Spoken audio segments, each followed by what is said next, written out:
ကဲတငယ်ချင်းတို့နော်ဒီဗီဒီယိုလေးတစ်ချက်ကြည့်သွားနော်ဘယ်လို free ရဲ့ဒီဘယ်လိုပညာတွေသုံးသွားလဲဆိုတာတစ်ချက်ကြည့်သွားနော်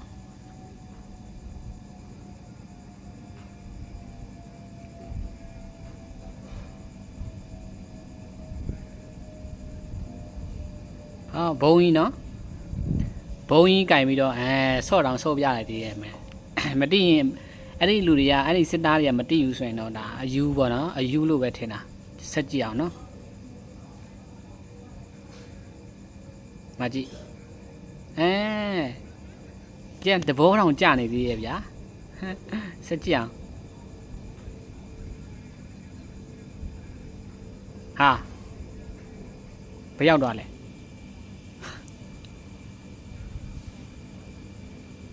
အိုးမခေါမိုးပေါ်ရောက်နေတာအလီကားနဲ့တက်သွားโอ้ကျန်တဘောကြတော့ပြီတို့တဘောကြတော့ပြီဆက်ကြအောင်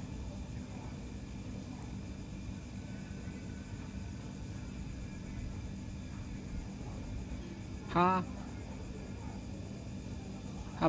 ကလေးကိုကျန်ဇွဲကြိုးချဖို့တို့လုံနေကြဖြစ်မယ်နော်ဟာတကယ်ခုံချပေါ်ကနေကြကျန်ခေါမိုးပေါ်နေခုံချတယ်တစ်ချက်ပြန်ကြည့်အောင်မကြည့်ဘူး